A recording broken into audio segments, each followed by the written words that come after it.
Seat dia Lamborghini, Ferrari pun kalah tuan-tuan. Assalamualaikum tuan-tuan di luar sana. Tuan-tuan yang dah pencen tapi jiwa muda, jiwa ranggi, boleh ambil kereta ni tuan-tuan. Ni kereta 2011 Mercedes-Benz E250 Coupe. Okey, kereta ni menggunakan enjin sama 1.8 macam kereta W212 tu biasa. Jadi enjin memang tahan lasak, spare part pun murah tuan-tuan puan-puan.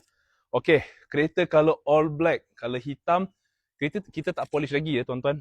Jadi nanti kita akan polish lah. Ni kereta baru sampai. Kita nak buat video terus, nak tunjuk sebab kereta ni memang ramai peminat. Luaran dia memang cantik. Tengok dalam dia tuan-tuan. Owner lama dah tukar leather baru, tak ada rekahan, tak ada koyak.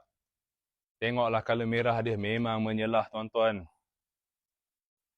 Seat dia Lamborghini, Ferrari pun kalah tuan-tuan. Memang menyelah.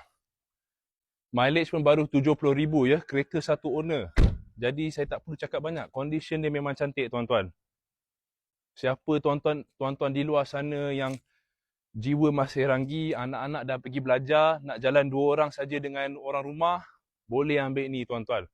Memang sedap, cantik pun cantik. Nombor plate pun cantik, AJW6888. Jadi nombor plate pun ong tuan-tuan. Alright, saya dah tunjuk luaran, saya nak tunjuk enjin dia pula. Tak ada bunyi, tak ada leaking, saya boleh tunjuk close up sikit. Alright.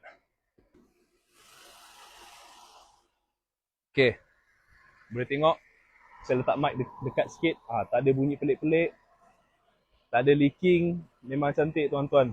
Boleh datang. Okay, mana tuan-tuan luar sana yang masih was-was nak tengok dengan condition kereta ni, boleh datang bawa foreman, boleh cucuk komputer, boleh check, tak ada masalah tuan-tuan. Okay, saya dah tunjuk luaran, saya dah tunjuk interior dia yang sangat cantik, dan saya dah juga tunjuk engine bay. Nombor plate cantik, jalan sekali tuan-tuan. Alright, boleh WhatsApp saya di nombor ini. Assalamualaikum.